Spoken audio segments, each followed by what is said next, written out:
As a woman, you might feel pity for some men when they cannot express their feelings, and you would encourage them to express more of their feelings and to get in touch more with their emotional side. And all this advice comes from your experience and what works for you. But we should not neglect the fact that men and women experience emotions differently. And what might work for you doesn't necessarily mean that it will work for us. And even if your advice can come from a good place, applying it might not be what you want to see. If a man starts crying when he feels like crying, his perception of himself will not be the same, and your perception of him will not be the same neither. So in this video, I'll be sharing with you why I think men should not cry, and why I think you should appreciate the man who doesn't cry.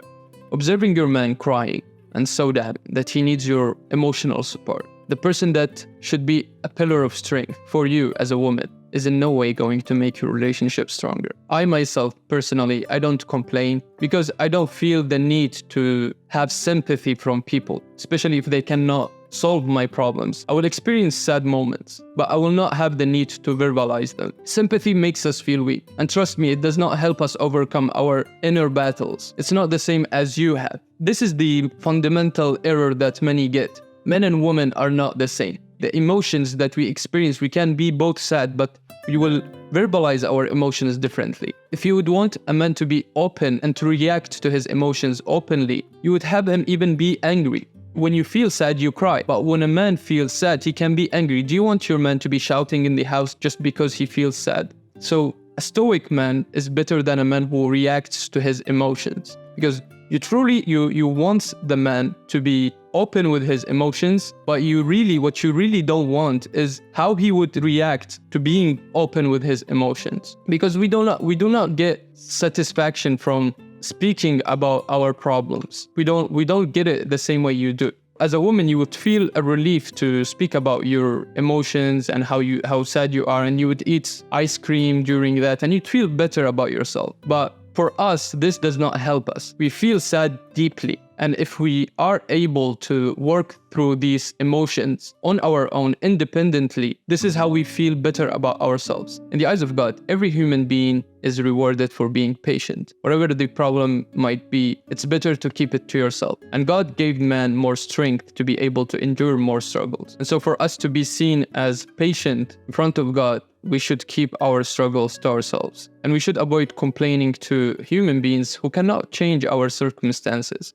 Even if there is comfort in complaining, it does not bring much than just showing weakness. And it is also a sort of humiliation, because you're seeking relief from a person who does not have what it takes to give you this relief that you want, or what it takes to solve your problems. In Arabic, we say, الشكوى لغير الله مذلة. It means that when you complain to someone other than God, it's humiliation. And on the other hand, when you don't do that, it is an evidence of your belief in God and on your righteousness, because only God can change your circumstances. And this does not apply, of course, to seeking a doctor or to speaking to a therapist. This is not what I'm talking about, because if you have mental issues, you can consult someone who will be able to help you. I'm talking about the cases where you just speak for the sake of just complaining. And in the West, I also came across some men who give advice to their fellow men to be more in touch with their emotional side. They advise them to be open, to express their emotions, to cry when they feel like crying, and there is nothing bad with that. They argue that societal pressure on men to be stoic can ultimately lead them to commit suicide.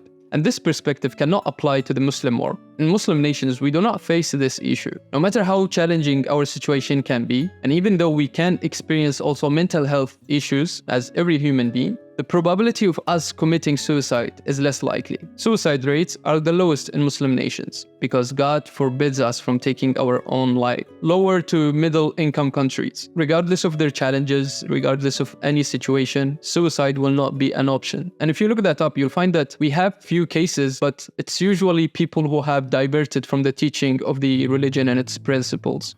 So, if your husband is Muslim, don't worry much about him. He is less likely to commit suicide because of his values, his ethics, and his belief in God. Islam provides every Muslim a code of conduct that helps them not only develop coping techniques, but also tolerate stressful situations. So the message from this video, if you want to support your man, consider not pushing him to express his feelings and what's bothering him. Consider easing the tension. Consider stopping the arguments temporarily until he feels better and until he works things out. make the place that you both live in a safe environment for him to think clearly, to recharge. Let him navigate his issues independently. A man is more likely to share his struggles after overcoming them, not when he's still grappling with them. Encouraging a man to share his emotions and to be open with his feelings can only make him feel pathetic, weak, and unmanly in general, especially to those men who prefer to work on their inner battles independently. To those men, indulging in self-pity is not part of their equation. That's not how they function. They carry their own burdens and they know that it's their responsibility to do so. And so with that said, I hope that my message came across clearly and I hope that you got some value from it. Let me know, of course, what you think in the comment section and I will see you in the next one.